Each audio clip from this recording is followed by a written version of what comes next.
En 2015, plus de 40% des garçons nés en Seine-Saint-Denis ont reçu un prénom arabo-musulman. Chers auditeurs de Soleil Vert, bonsoir. Votre serviteur, Ravage, est exceptionnellement pas aux commandes ce soir. Votre autre serviteur, Toulouse, le remplace. Ce soir, nous allons parler d'un avis de décès. Celui de la France. La France est morte. Pour cela, nous avons autour de la table Flanders. Bonsoir. Charvet. Bonsoir. Jeannot. Bonsoir. Et Derfenet. Bonsoir. Alors, chers camarades, la France est morte. Qu'avez-vous à en dire? Charvet. Cela fait déjà très longtemps que nous disons que la catastrophe a déjà eu lieu sans forcément définir ce qu'est la catastrophe. En réalité, la question de savoir si la France est morte il y a 6 mois, si elle est plus morte aujourd'hui qu'il y a 6 mois, ou qu'il y a 2 ans, ou qu'il y a 10 ans, nous laissons aux historiens le soin d'en débattre. Mais nous faisons un état des lieux simple, froid, douloureux. C'est que la France, telle qu'elle a été par le passé, n'est clairement plus là aujourd'hui. Et nous devons en tirer toutes les conséquences, y compris en termes de practice politique. Alors Charvet, selon toi, la France est morte, tu en tires des conséquences, et concrètement, cela nous amène à quoi en tant que militants et en tant que devenir de ce qu'il en reste ou de ce qui ne reste pas justement? Jeannot? Mais pour moi c'est très simple. D'une part, la question n'est pas à savoir si la France est morte ou non. Il faut d'abord savoir maintenant ce qu'il a fait vivre et ce qu'il faudra faire survivre à partir du moment où tout sera véritablement mort. La question de savoir si tout est déjà mort, si tout est déjà décédé, si la France est dans un état cérébral critique. Actuellement, cette question-là, on se la pose tous alors que c'est la mauvaise question. Sachons d'abord faire survivre ce qui peut l'être. Pas vraiment d'accord avec toi, Jeannot, dans le sens où oui, ce débat est au fond, au contraire, essentiel. D'une part, parce qu'il détermine la dynamique de notre combat politique, à savoir, est-ce que nous restons si la France est encore malade et qu'il faut l'alimenter, est-ce qu'on doit la perfusionner et donc notre combat politique, notre dynamique se concentre sur ça, ou est-ce qu'au contraire, étant morte, doit-on en faire le deuil pour pouvoir justement avancer, prendre une autre dynamique et reconstruire? Flanders? Pour rebondir sur ce que disait Jeannot, si la France est morte, déjà c'est un constat qui est important de faire, puisque sans le constat sûr, on ne peut pas poser le bon diagnostic et donc poser les bonnes solutions. Et ensuite, c'est pas parce qu'il y a des choses qui sont vivantes que la France elle-même n'est pas morte. Oui, il reste des hommes, donc il reste de la vie, et c'est pour ça que le politique reste, et qu'il reste encore des choses à faire, Dieu merci. Donc il faut pas c'est vrai que ce n'est pas un appel au défaitisme, mais un appel à l'action, mais ça n'empêche pas qu'il faut être honnête sur le constat. Et puis, il faut être extrêmement pragmatique. Qu'est-ce que ça change dans notre regard sur la manière dont on fait de la politique, pas nécessairement la manière dont on la fait concrètement tous les jours, mais en tout cas notre regard et la direction dans laquelle on s'oriente, c'est que où on reste dans une logique profondément conservatrice, c'est-à-dire qu'en gros on est comme le militant de LR, à aller voter toujours pour les mêmes, pour éviter que ce soit pire, à agiter le petit drapeau français en se disant certes le pays est envahi, mais bon j'ai toujours mon petit drapeau français, j'ai toujours mes rendements sur mes appartements, mes loyers qui tombent tous les mois, donc après tout la France tient encore, la Poste vient encore me distribuer le courrier, donc tout va bien. Soit on est pragmatique et on est dans une logique peut-être plus révolutionnaire, ou en tout cas plus constructive, où on se dit, nous sommes non plus au crépuscule d'une ère, mais nous sommes au contraire à l'aube d'une nouvelle ère. Et cette aurore que nous voyons poindre, puisque nous en sommes évidemment aux prémices, et le temps de l'histoire est long, donc il est fort probable que nous ne verrons pas les plus belles fleurs, mais nous sommes aux prémices et nous ne devons pas rater le train. Et nous devons justement nous mettre dans une logique de construction et non pas dans une logique de conservation. Je pense que c'est le mot d'ordre que nous devons avoir. Ce soir, nous ne devons pas pleurer parce que la France est morte, mais nous devons au contraire nous réjouir parce que nous avons un vaste terrain qui se dresse devant nous avec plein de choses à faire. Oui, effectivement, c'est bien l'opposition entre la réforme et la révolution. Il faut sortir justement du carcan droitard qui veut qu'on se repose sur des institutions comme la police ou l'armée en espérant une réforme d'un système qui est complètement pourri. On le voit aujourd'hui avec par exemple ceux qui luttent contre la PMA sans père, donc ils s'attaquent à une loi sans s'attaquer à l'ensemble de la société qui a généré une loi aussi dégueulasse. Et donc il faut vraiment être dans l'intégralité de l'âge du combat et donc clairement refuser en bloc et créer quelque chose de nouveau, quelque chose de plus sain pour lequel on puisse réellement vivre. Merci Charvet, merci Flanders. Toutefois, Camarades, ce soir, je pense que nous avons déjà eu ce débat qui revient en sorte à que faire aujourd'hui. Nous avons fait le constat, nous sommes dans l'effondrement, la France est morte, nous devons agir, nous devons faire, nous ne devons pas rester sur des acquis, comme tu disais, droitards ou conservateurs. Toutefois, revenons à nos moutons. Le fait de dire que la France est morte, qu'est-ce que ça implique au niveau de notre combat politique concrètement? C'est-à-dire que pour, on va dire, c'est un mot qu'il faudrait un jour supprimer, mais pour nos milieux, c'est-à-dire droitards, militants, etc., le fait que la France puisse survivre, perfusionner comme Vincent Lambert, entraîne des conséquences au niveau politique. C'est-à-dire qu'on s'attache à des anciennes structures, on s'attache à un espoir qui est vain, alors que d'aller de l'avant, faire le deuil, jeter le cadavre, permet une nouvelle dynamique. Et en soi, Derfenet, quelle est cette dynamique ? Alors peut-être indépendamment directement de lancer la réflexion sur la dynamique, c'est vrai que le constat, il faut bien se le mettre dans la tête, est libérateur. C'est-à-dire que, comme le disait Flanders tout à l'heure, il faut les bons diagnostics pour les bons remèdes, et du coup, encore une fois, rappelons-le, nous aimons la France, et du coup, c'est pas un constat que nous posons de gaieté de cœur ou qui nous réjouit, mais c'est le constat du deuil, et de pouvoir, du coup, passer à autre chose. On peut rester indéfiniment sous des perfusions. Les avancées techniques aujourd'hui nous montrent que on peut maintenir en vie, en assistance respiratoire, des cadavres. Ça n'a aucun intérêt, et c'est précisément cela que nous voulons éviter. Nous voulons pas maintenir un cadavre de France avec une hypocrite police qui est censée nous protéger en crevant les yeux de sa population, des services publics qui n'ont plus aucun sou pour réaliser leur mission élémentaire. Tout ça sont des choses, on pourrait débattre pendant des heures pour savoir exactement à quel endroit, comment affecter les fonds et ce qu'il faudrait, mais déjà, le débat ne sera pas le même, selon que l'on considère que la France est vivante et que si on bouge un peu le curseur par-ci, un par-ci, un peu le curseur par-là, eh bien on aura une France qui va renaître de ses cendres, qui va être vraiment belle, qui va être bien, et qu'après tout, la matière première est là, il n'y a qu'à insuffler la bonne dynamique et que l'homme providentiel va nous sauver. Éternelle lubie des élections présidentielles depuis des années, et on voit à quel point on se fait avoir à chaque fois. Et donc, le constat est là vraiment pour libérer et pour, indépendamment déjà de trancher la dynamique, déjà de dire qu'on peut en prendre une autre.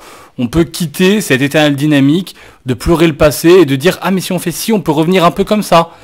Finalement les syndicats c'est un peu les corporations. Finalement si c'est un peu ça. » Et on fait des calques permanents et on est dans un carcan intellectuel qui nous empêche de penser un avenir vraiment différent et accessoirement vraiment viable, jouable et pertinent. Oui, je reviens sur ce que tu dis, mais effectivement, il faut tuer le fantasme de droite qui veut que si tu te virais les immigrés pour trouver la France des années 50. France qui ne reviendra jamais. Complètement d'accord avec vous sur tout ce que vous dites, simplement, j'aimerais influer une petite notion, et si vous n'êtes pas d'accord, avec grand plaisir qu'on puisse en parler.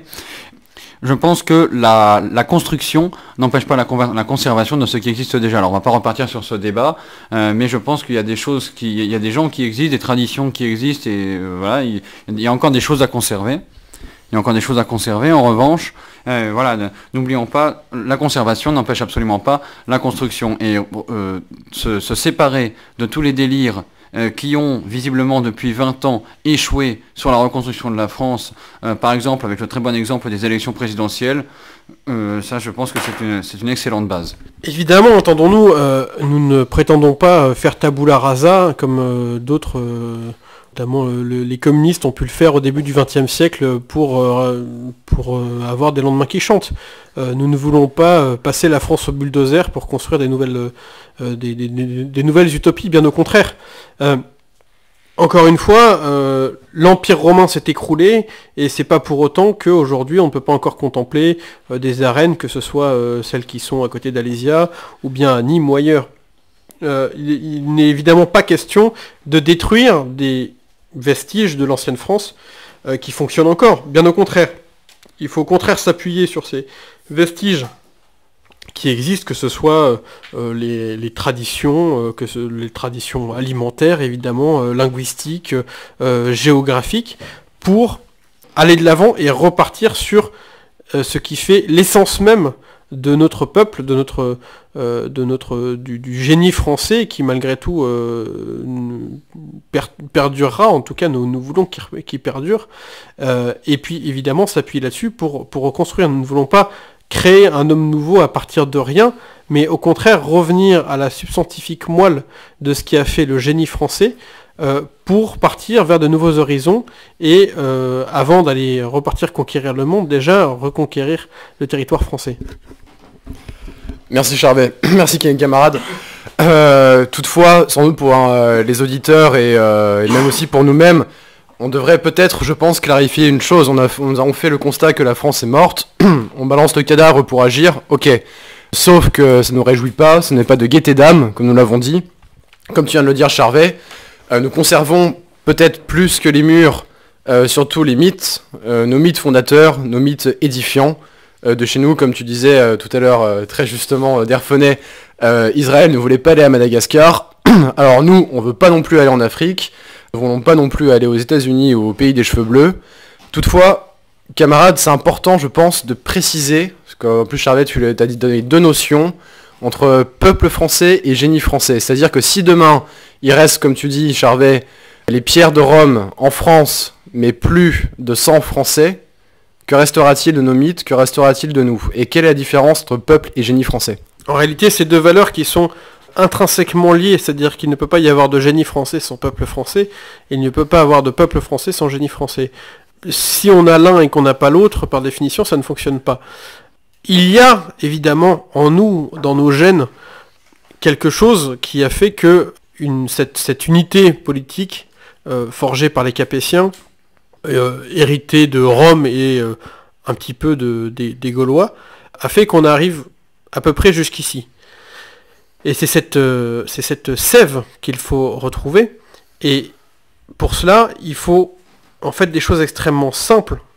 Mais peut-être, avant de développer là-dessus, je voudrais quand même, pour ceux qui nous écoutent, définir quelques réalités de la France d'aujourd'hui. La France aujourd'hui, c'est ce que nous avons dit en introduction, c'est plus de 40% des naissances en Seine-Saint-Denis qui sont issues des populations arabo-musulmanes. La France aujourd'hui, c'est un pays ravagé par la drogue. Le premier employeur en France, c'est le trafic de drogue qui fait travailler 200 000 personnes. La France aujourd'hui, c'est des paysages défigurés par des zones artisanales, zones industrielles, zones commerciales, qui défigurent le pays, et les lotissements qui mangent à peu près un département français tous les 4 ans. La France, aujourd'hui, c'est un pays qui est largement corrompu, des institutions dans lesquelles plus personne n'a aucune confiance, c'est plus d'un enfant sur deux qui naît dans des couples qui ne sont pas mariés ou divorcés, séparés. Donc c'est autant de rochers qui, aujourd'hui, ne sont plus là pour permettre aux gens qui arrivent de se construire ou de prospérer. La civilisation, ça a toujours été faire en sorte que les enfants apprennent plus vite et aillent plus loin que les parents. Aujourd'hui, au contraire, chaque génération qui arrive est un peu plus éloignée de ce qui a fait la France. Et c'est en ce sens-là que la France est morte, c'est que ce savoir, cette transmission qui se faisait de la plus humble ferme jusqu'au plus grand milieu bourgeois ou aristocratique, cette transmission qui se faisait à des échelles différentes, mais de manière tout aussi valable et tout aussi française, ont absolument disparu. Voilà, nous voyons bien l'état de nos campagnes aujourd'hui, qui sont complètement défrancisées, abruties par la télévision, par la pornographie, par la drogue. Les milieux bourgeois et aristocratiques qui envoient leurs enfants à l'étranger et qui ne jurent que par l'argent et que par les écoles de commerce. C'est tous ces centaines de maisons, de fermes, de châteaux qui s'écroulent joyeusement. Voilà, tout ça nous fait dire qu'aujourd'hui, la France est morte. Mais tout ne va pas si mal puisque nous restons encore là, nous, dernière frontière. Avant de te passer la parole, Flanders, juste pour la transition, tu as fait le constat, mais tu parles trop peut-être dans le passé, camarade Charvet. Parlons plutôt du présent et de notre avenir avec Flanders. Pour moi, ce que tu disais justement, tu parlais justement de ces élites bourgeoises et aristocrates qui envoient leurs enfants à l'étranger à la poursuite de l'argent. Et clairement, le problème, c'est que l'argent a gagné aujourd'hui. Et que ce qu'on appelle France aujourd'hui n'est plus qu'une zone de production sur un marché mondial, Et ça se voit dans le traitement des affaires de géopolitique actuelles. Par exemple, on peut regarder la Nouvelle-Calédonie, qui est du coup une ressource en matière première, notamment en nickel, qui, sous gestion française, est déficitaire, et donc l'État s'apprête à l'abandonner au profit d'une zone d'influence australienne où la ressource sera mieux exploitée par le marché. Et le fait est qu'aujourd'hui, tout est géré de la même façon à peu près dans le monde entier. Hein. C'est une histoire d'argent, et donc la destinée des nations a disparu au profit de la recherche, de l'argent, tout simplement. Très très pertinent et extrêmement bien dit, Flanders. Ce fait-là, ça dépend aussi de comment on peut définir la France, c'est-à-dire par rapport à sa sphère d'influence dans le monde. Enfin, nous sommes généralement anticolonialistes. Nous n'avons pas imposé aux autres ce qu'on ne veut pas que nous impose nous-mêmes à nous, chez nous. Tout dépend aussi, est-ce qu'on a défini la France par ses structures, sachant l'État, la police, etc., machin, etc., ou définissons la France par son peuple. Avant de te passer la parole, Flanders, pour corriger peut-être ses propos, notre camarade Jeannot, qui vient de la ruralité, qui a enregistré une émission très récemment sur Fréquence Soleil Vert, pourra sans doute nous parler aussi de ce concept on pourrait venir aussi de traître. C'est-à-dire que, pour reprendre les paroles de Carl Schmitt, il y a une différence entre ami, ennemi et adversaire, et aujourd'hui les pistes sont brouillées. Par rapport à la ruralité, comme tu disais, Jeannot, est-ce qu'il faut mieux conserver un blanc cheveux bleus ou un noir immigré?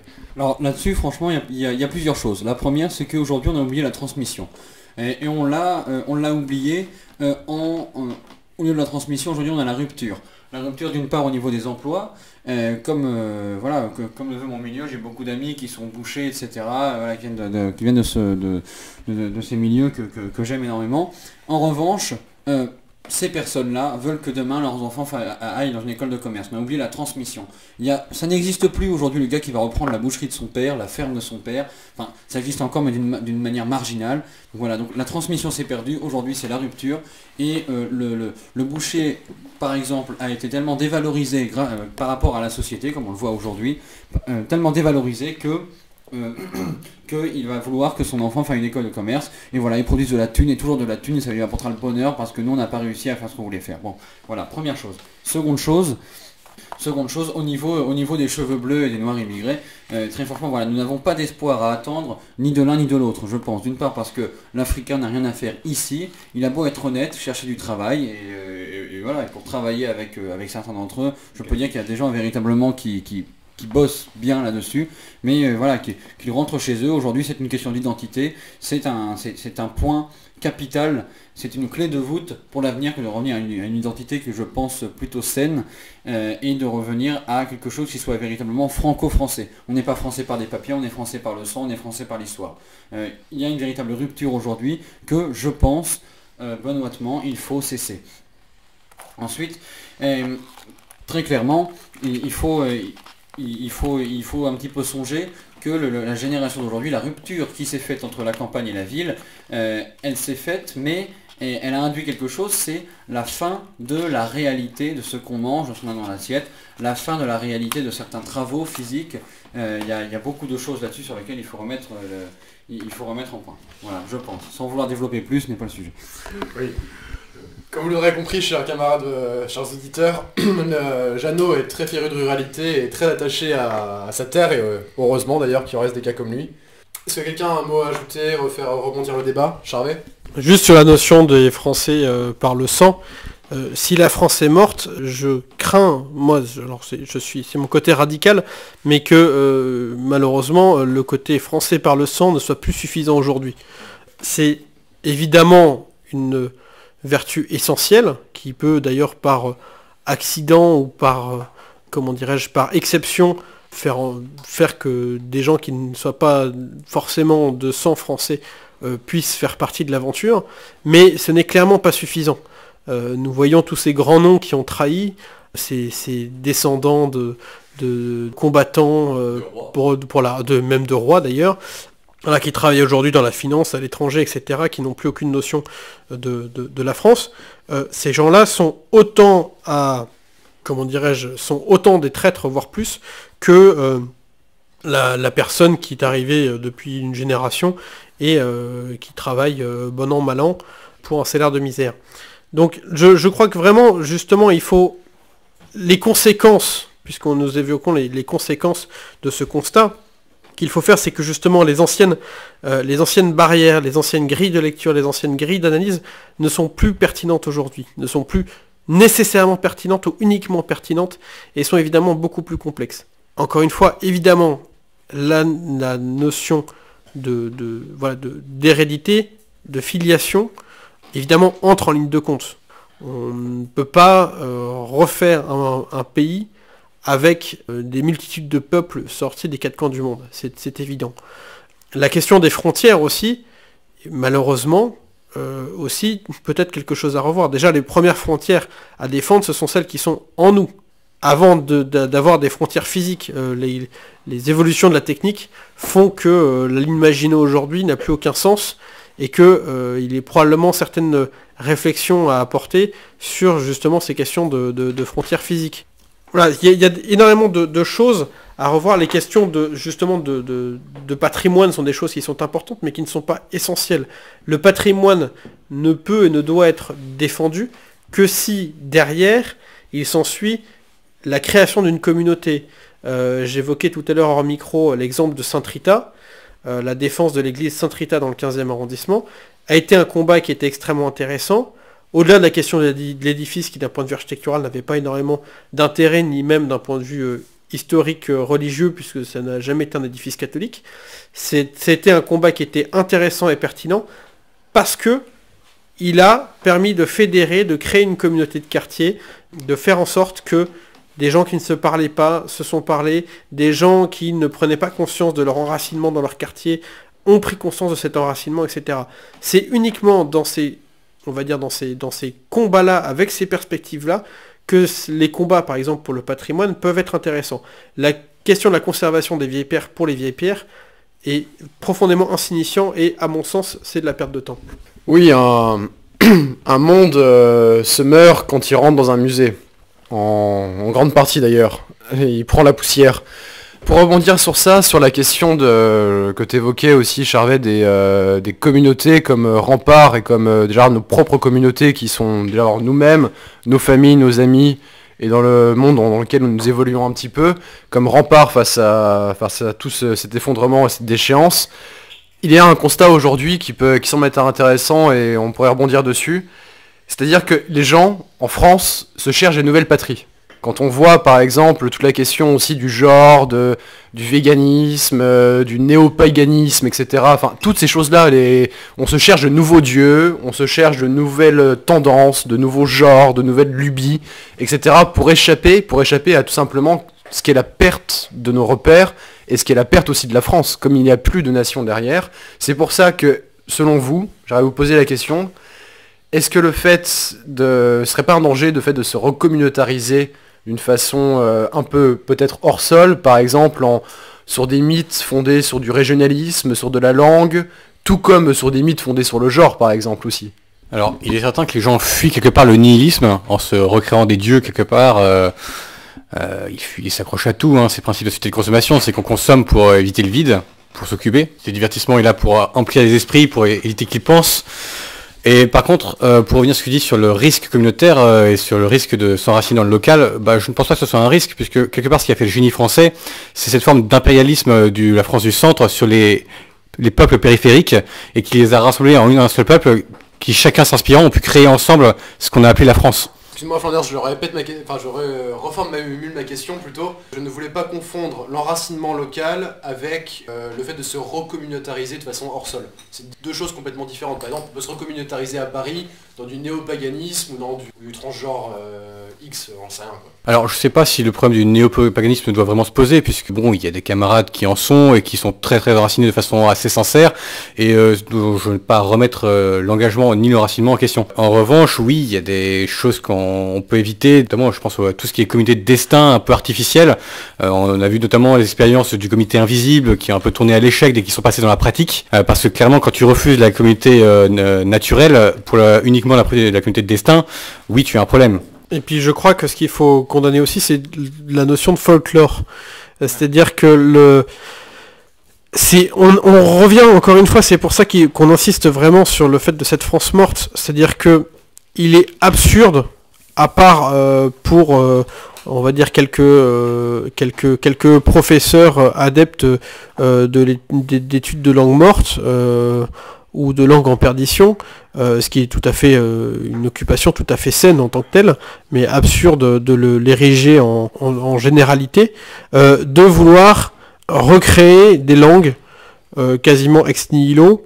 Je pense notamment à la langue bretonne, je crois que le sujet a déjà été évoqué à cette antenne, ou d'autres langues d'ailleurs, c'est valable aussi pour le provençal. On ne va pas demain s'amuser pour recréer une communauté, ressortir une langue spécifique pour se démarquer du reste. Alors peut-être que dans le temps long, l'histoire me donnera tort, mais je pense qu'en tout cas, aujourd'hui, ce n'est pas le principal combat qu'il faille mener. Il faut au contraire s'appuyer sur des choses extrêmement concrètes, extrêmement pragmatiques.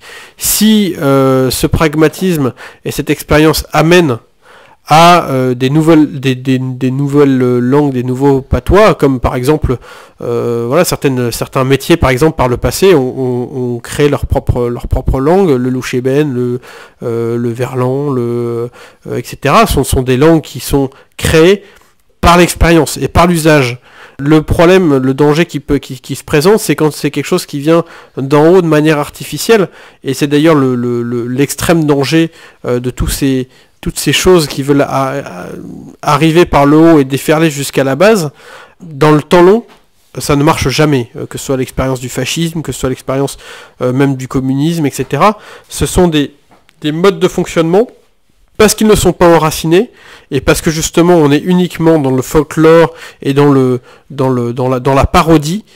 Il suffit d'un coup de vent pour que le château de cartes s'effondre et fasse des dommages pires que le mal.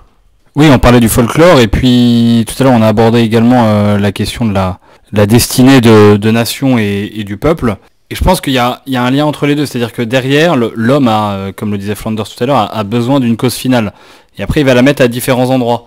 Les fameux traîtres qu'on évoquait, ils vont biaiser la cause finale du peuple qu'ils sont censés servir.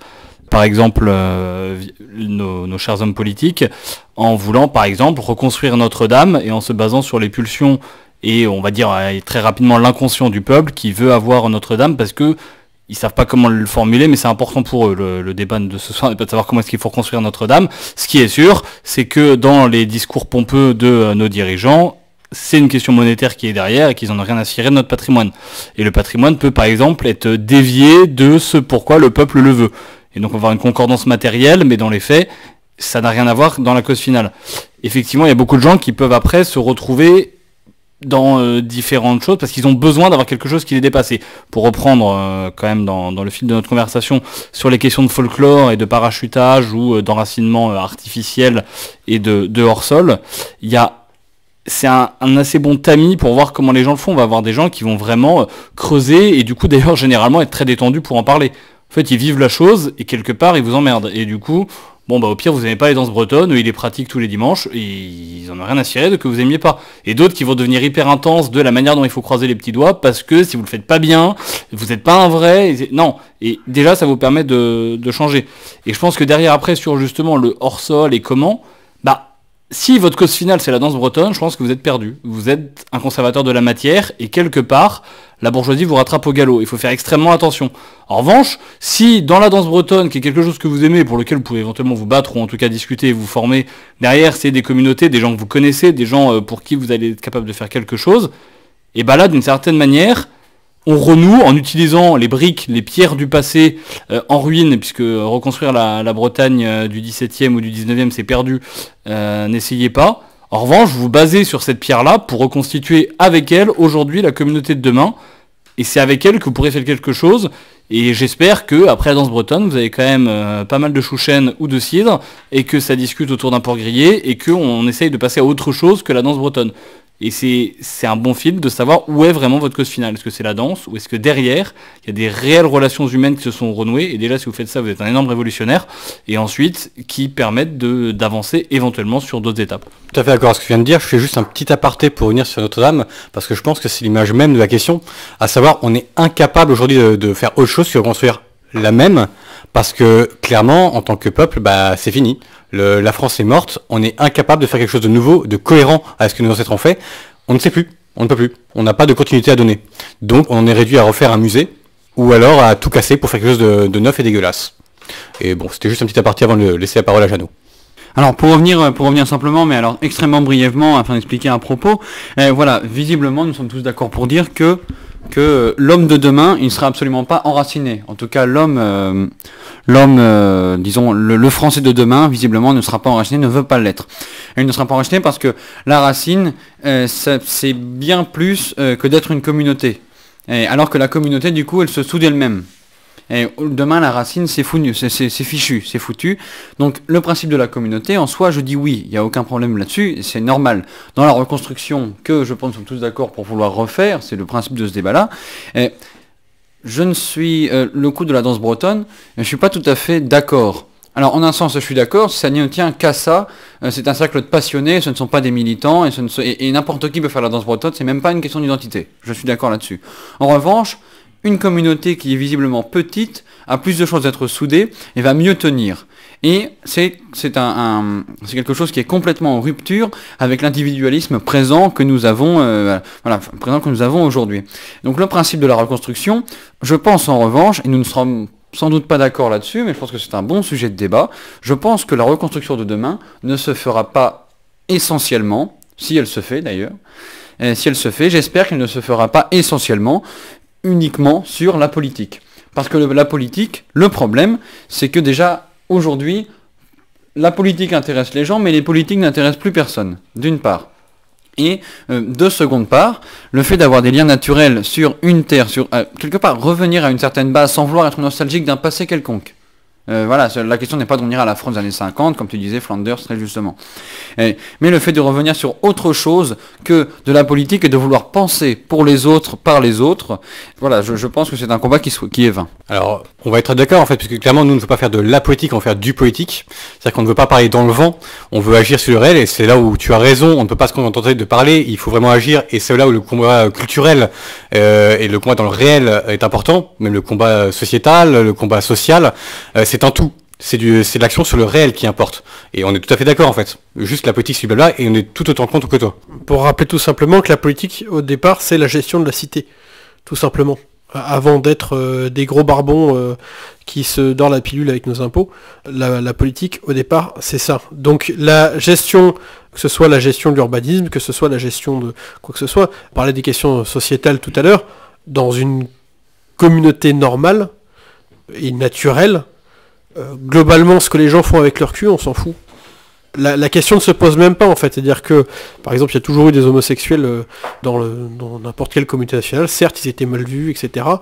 Mais globalement, en tout cas, pour ce qui est de la France, à ma connaissance, dans l'ensemble de l'histoire française, on n'en a pas brûlé beaucoup, et il y en a même eu un certain nombre au sommet de l'État, à commencer par Monsieur Frère du Roi Louis XIV. Donc, il a quand même fait des gosses, évidemment, mais justement, c'est là qu'on voit que, encore une fois, pour revenir sur la question sociétale qui est érigée en alpha et oméga de la vie actuelle, qui n'est pas la nôtre, ce sont des questions qui n'ont même pas à se poser, en fait, dans la réalité. Et si réellement on revient, justement, aux politiques, l'ensemble de ces questions-là s'évacue d'elles-mêmes.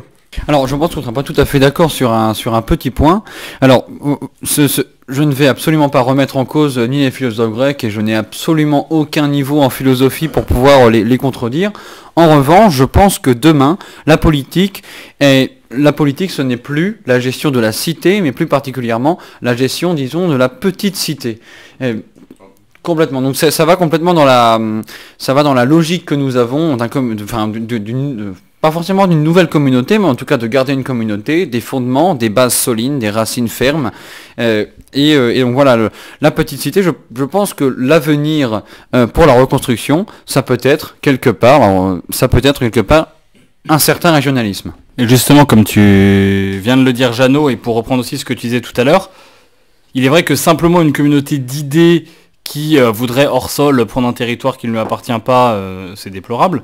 Mais cependant, est-ce que, et je pose la question parce que je n'ai pas forcément une réponse définitive à y apporter, mais est-ce que le constat de la France morte ne nous permet pas aussi de peut-être nous affranchir en partie, avec humilité, attention, mais nous affranchir en partie de une forme d'exacerbation, d'accentuation parfois outrancière de l'origine régionale. Bien évidemment qu'on ne pourra jamais enlever à un breton de toujours, pour reprendre mon exemple de tout à l'heure, d'être un breton de toujours, et que un gars de la Creuse qui débarque en Bretagne parce que ses potes sont là, et ben s'il veut se faire passer pour un breton, il est ridicule.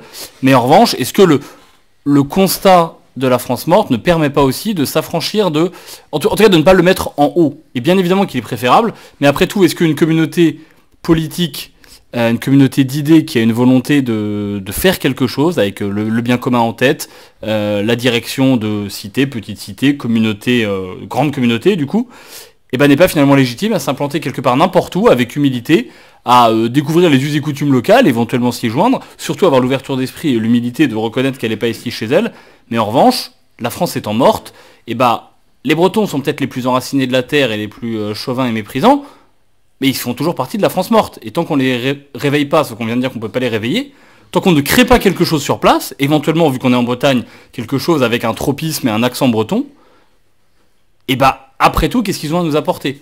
Je grossis le trait de mon propos, mais je pense qu'il y a au moins un axe de réflexion là-dessus pour s'affranchir de cette velléité toujours de finalement chacun rentre là où il est, mais à 100%, et du coup en fait toutes les communautés qu'on a pu créer par les hasards de notre vie se retrouvent éclatées parce qu'il faut absolument retourner là où on est, et au final on va mourir avec les zombies alors qu'on pourrait aller faire ressusciter une région quand bien même on n'y est pas né ou nos ancêtres n'y ont pas vécu.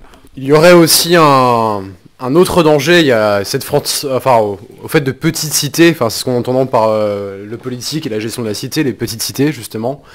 Un autre danger c'est un mot du comité invisible dans l'insurrection qui vient, être aussi imperméable à l'État qu'un camp de gitans. C'est ce que nous espérons être et ce que nous voulons devenir, mais n'y aurait-il pas un double danger, d'une part que l'État puisse nous rattraper et nous détruire, et que cette France qui est morte, enfin de ce qui se réveille de ce cadavre, nous soit complètement hostile et que nous puissions jamais vivre correctement ce que nous voulons vivre entre nous et bâtir nos communautés en étant rattrapés. Et du coup, ça pose la question de petites cités, grandes cités, etc. Comment nous défendre? C'est une question qui reste ouverte, c'est une question dont nous n'avons pas les réponses. Devons-nous, techniques survivalistes, partir dans les campagnes et former nos communautés, ou alors prendre le pouvoir, renverser l'État? Il y a deux choses évidemment. Tout d'abord, pour rebondir sur la question du régionalisme, je suis entièrement d'accord avec toi, Derfonet. Il y a un principe de réalité. Le principe de réalité, c'est que aujourd'hui, même nous, Français, sommes extrêmement brassés.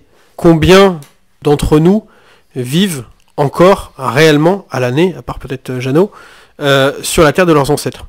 Ne serait-ce que nous, militants à Paris, pour la plupart, nous avons certes encore des racines en province, mais il serait assez illusoire de prétendre en effet, sauf pour certaines aspirations personnelles tout à fait nobles, mais ériger en généralité le fait de retourner à ses racines aujourd'hui, sur le papier c'est très bien, dans la réalité c'est beaucoup plus...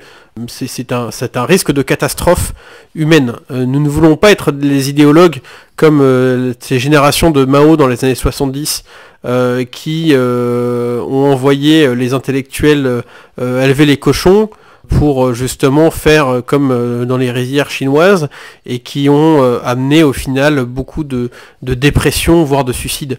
Encore une fois, ce qui nous guide, c'est un principe de réalité. Nous refusons tout systématisme, il n'y a pas de recette miracle, il n'y a pas de recette applicable n'importe où, n'importe quand. Chaque recette doit être personnelle et elle doit fonctionner par le fait que chacun doive apprendre à se connaître. Juste pour conclure aussi, il y a la notion aussi qui me paraît importante, c'est de construire à côté.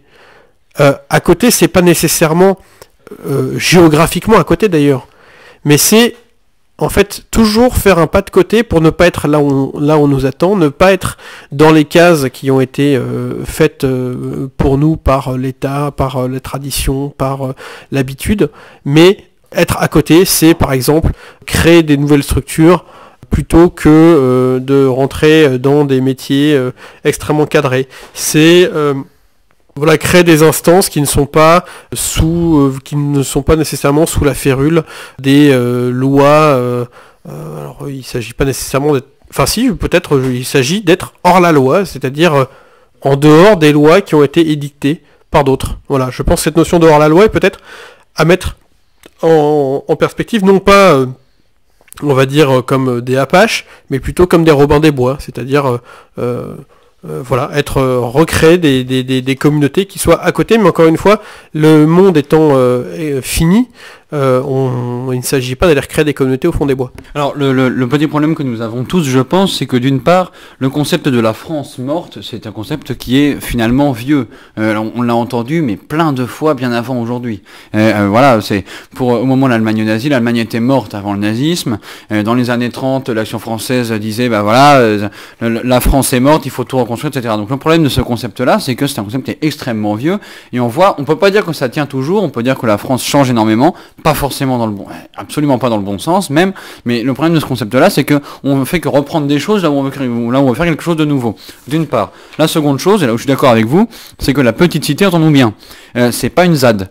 La ZAD, ça a beau marcher, c'est littéralement de la merde. Si pour vous, la nouvelle cité de demain, si pour vous la communauté de demain, c'est une bande de pouilleux plein de poux qui font 3 carottes et de patates, ben franchement, bravo les gars, super vos projets. Donc, et le problème, c'est qu'aujourd'hui, la question se pose de dire, bah voilà, si on peut pas créer une petite communauté comme on veut le faire, en disant, bah voilà, dans ce cas-là, on va refaire vraiment un truc entre nous et survivre uniquement nous, ben voilà, bon, en gros, on fait une ZAD et on sera tous des pouilleux, faites pousser vos barbes. Mais il y a un moment, prendre le pouvoir demain, pour moi, c'est impossible.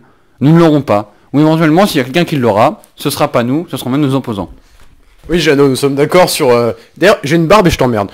Mais et j'aime bien le zadisme aussi, c'est très cool.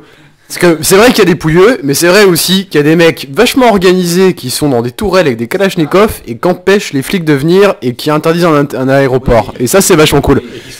Et qui sont libres. Mais bon, c'est un autre débat. Recentrons le débat, camarades, ce soir. Donc, ce concept aussi, il y a plusieurs choses qui ont été évoquées.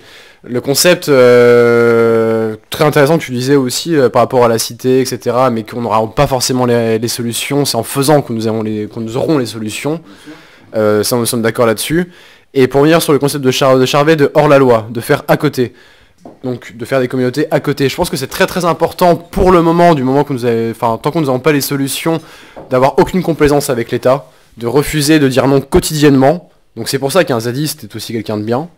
Même si nous ne sommes pas forcément d'accord idéologiquement avec lui, c'est un adversaire, pas un ennemi. Toutefois, faire à côté, refuser l'État, oui, donc être un hors-la-loi, mais un hors-la-loi, précisons bien, sans l'État, pas un truand, un bandit. Si l'État était légitime et si l'État rétribuait légitimement les choses, ceux-là n'auront pas été obligés d'être hors-la-loi. Nous faisons à côté. D'autre part aussi, pour l'autre danger sur lequel on a parlé des régionalismes, etc., on se dévie du sujet, l'autre danger c'est aussi ce grand concept qu'on appelle de grand remplacement. On parlait de danse bretonne, etc.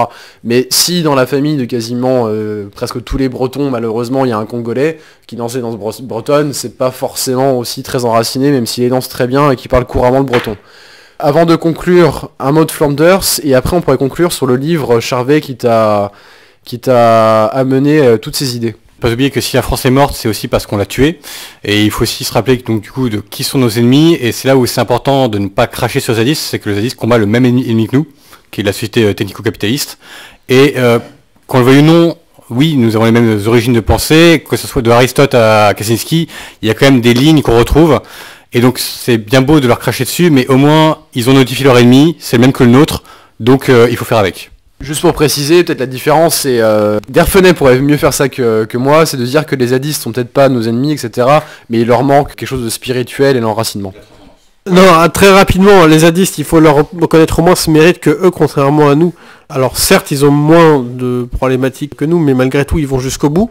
C'est-à-dire que nous ne sommes pas capables, moi le premier, de tout quitter. Alors peut-être que j'ai plus de choses à quitter que certains, c'est évident.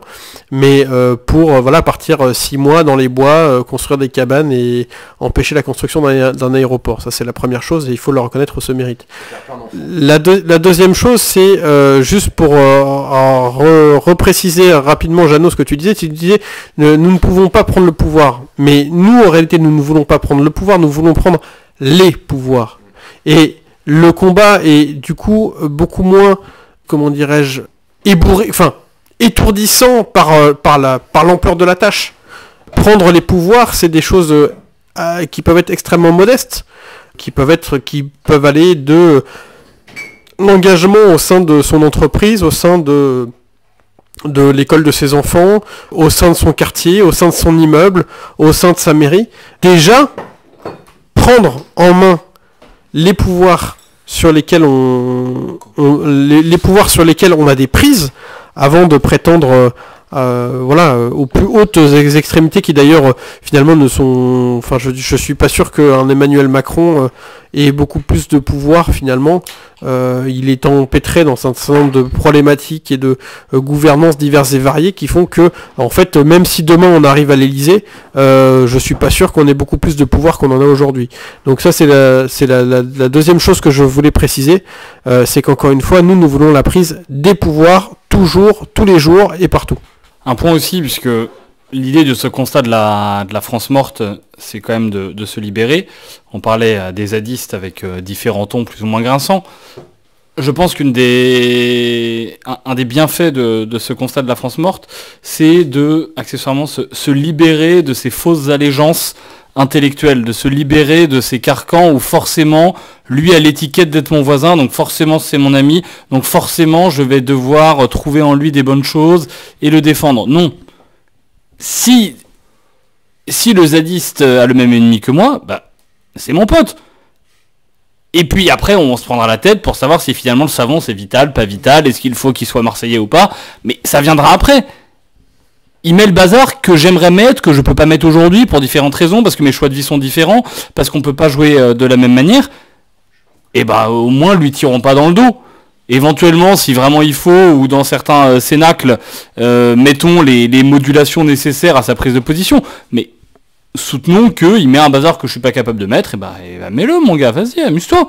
Et puis on verra après, moi, ce que je vais faire, et au moins il fait quelque chose. De même que c'est facile de dire dans un salon parisien qu'il faut s'enraciner, mais de dober sur les pouilleux qui font l'effort de retourner en campagne. Non, ils le font, c'est bien, on les encourage, et puis on mettra les modulos après. Après, sur les pouvoirs, il y a quelque chose qu'il faut se dire encore une fois, c'est que la France est morte. Donc, le pouvoir, il faut le prendre. Alors, prendre le pouvoir, non, je parle pas d'insurrection généralisée en France et une marche à l'Elysée. Mais le pouvoir est là, prenons-le. Discutez avec votre voisin. Vous allez très vite voir que sur 80% de ce que vous pensez, il peut être d'accord. Bon, 60% pour certains. Mais dès qu'on quitte les grandes métropoles, la communauté d'intérêt arrive à des points de convergence. Rien ne vous empêche de prendre une mairie, rien ne vous empêche de vous dire on prend une mairie, on va juste dire que les ronds-points ça nous saoule, parce qu'en fait on en a marre, on veut des feux rouges, parce que ça on est habitué, on connaît, et vous pouvez faire une liste électorale sur des feux rouges, vous êtes un village de 500 habitants, ça marche sans problème, demain vous la faites et vous gagnez. Donc l'insurrection elle n'a pas besoin d'être tout de suite ce mythe castrateur de l'État là-haut qui nous domine. Déjà on se libère du fait qu'il nous domine, parce que mine de rien, bout à bout, on voit qu'il tremble quand même dès qu'il y a un peu trop de monde dans la rue. Et ensuite, indépendamment d'être là-haut, il est à côté. Et à côté, on peut le prendre. Donc on y va et on s'embête pas. La France est morte, il n'y a rien à perdre. C'était monsieur le duc qui a toujours été maire de père en fils. On s'en fout. Moi je suis un pouilleux, et je prends la mairie et je t'emmerde. Chers auditeurs, merci de nous avoir écoutés ce soir sur ce sujet de la France morte. Vaste sujet qui nous a emmenés dans de nombreuses digressions, aussi nombreuses que ce vaste pays qui est le nôtre et qui croule de partout et qui s'effondre. Et n'oubliez pas, nous sommes un laboratoire d'idées avant tout. Nous attendons donc vos réactions, vos idées, que vous partagiez avec nous, car la question n'est pas tranchée, la question est juste ouverte. La France morte, nous le pensons. Si vous pensez qu'elle est malade, juste malade et qu'il y a d'autres solutions, nous sommes tout à fait à votre écoute. Et nous partageons volontiers, au contraire, il faut qu'on cède aujourd'hui. Nous avons juste ouvert des pistes. Des pistes, pourquoi ? Des pistes pour mener nos armes. Nos armes pour éviter de sombrer et de disparaître bientôt, comme nous, notre peuple et nos mythes. Des pistes qui vont nous mener à des questions de dynamique. Parce qu'en fait, ce qui ressort de ce débat, c'est qu'il y a en gros... Dans ce mot odieux que nous employons quand même, qui est nos milieux, deux thèses qui s'opposent.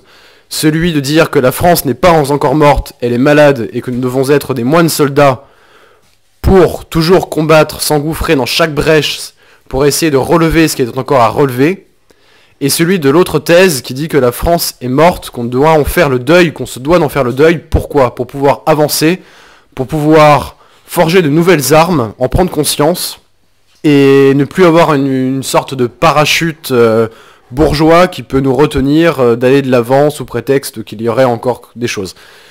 Nous avons apporté pas forcément de réponse à ces deux questions, quoique plutôt orientées vers l'une, mais nous vous laissons à votre libre choix, libre propos, camarades.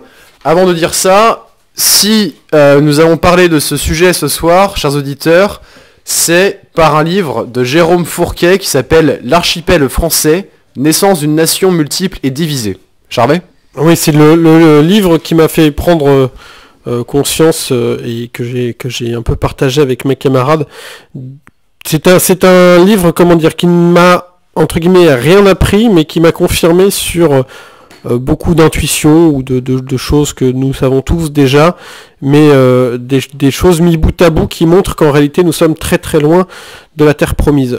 Jérôme Fourquet, c'est un responsable du département opinion à l'IFOP, et il a décortiqué l'ensemble des statistiques françaises depuis plus d'un siècle, et il fait des études extrêmement poussées, extrêmement fouillées sur un certain nombre de thématiques, notamment sur la chute du christianisme, l'évolution de l'immigration, l'impact du trafic de drogue, la sécession des élites.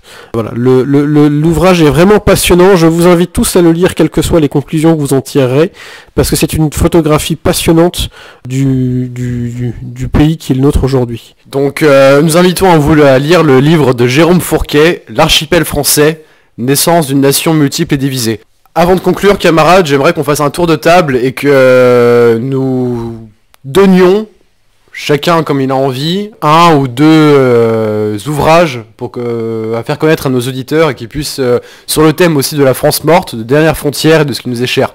Je commencerai avec deux choses. Vous allez m'accuser d'être conservateur, droitard et cuck, mais avec Ernest von Salomon, Les Réprouvés, sur le concept aussi d'effondrement de dernière frontière, et aussi, là vous allez encore dire que je suis encore plus cuck, mais avec Jean Lartegui, avec les prétoriens et les centurions, et le maoïsme. Alors moi, juste pour un simple constat d'opposant qui me semble tout à fait valide, enfin d'adversaire au final, donc déjà le comité invisible, il faut lire l'insurrection qui vient et leur dernier maintenant, et également je pense du coup le traité sur la société industrielle de Kaczynski, qui est extrêmement brillant sur la réalité de notre présent.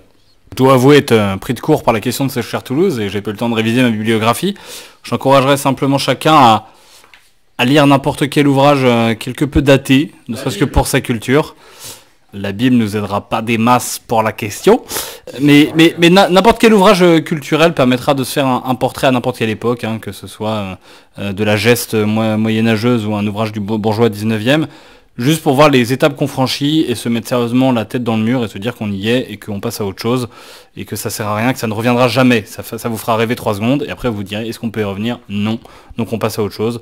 Je vous encourage n'importe quelle lecture, en plus n'importe quel grand auteur français, ce sera toujours ça de culturel de prix. Moi je pense à un ouvrage tout de suite, alors je pense que mes camarades avec qui nous avons fait l'émission vont se moquer de moi. En revanche, c'est une base totale pour se remettre un petit peu dans le projet de l'enracinement. On a beau refuser de vouloir faire la France des années 50 demain, c'est une évidence. Il faut cependant se remettre dans les bases et savoir pourquoi nous en sommes arrivés là au niveau de la ruralité. Voilà, ça commence. Et voilà, donc je conseille l'histoire de la campagne française par Georges Roupnel. C'est un excellent livre. Ça remet véritablement en cause sur tout secteur industriel et au-delà de la ruralité, ça remet en cause notre mode de consommation aujourd'hui. C'est extrêmement intéressant dans le cadre de l'enracinement et de la communauté. C'est véritablement une base. Et ensuite, j'aimerais citer, je pense qu'il faut les revoir, les apprendre par cœur, aussi bête que cela puisse paraître. Ce sont les émissions de Jean-Pierre Coff sur la cuisine. pour la simple et bonne raison que, aussi bête que ça puisse paraître, Jean-Pierre Coff, à chaque fois, une personne que j'ai rencontrée à la librairie d'Alençon, dans ces coins-là, à cette librairie-là, en réalité, dans chaque émission, il y a à chaque fois un petit point de détail qu'il prouve prouve une chose qui est essentielle, je pense, pour vous et pour tous, et pour demain, c'est le local vous sauvera. Je suis aussi un petit peu pris de court sur les ouvrages, donc je vous encourage à nouveau à lire Jérôme Fourquet, L'archipel français, et peut-être justement, paradoxalement, mais plus justement avec une vision, comment dirais-je, non pas d'historien, mais de création d'un mythe, Jacques Bainville, L'histoire de France, non pas pour ce qu'il en reste aujourd'hui, puisque je crois qu'il n'en reste rien et que malheureusement cette école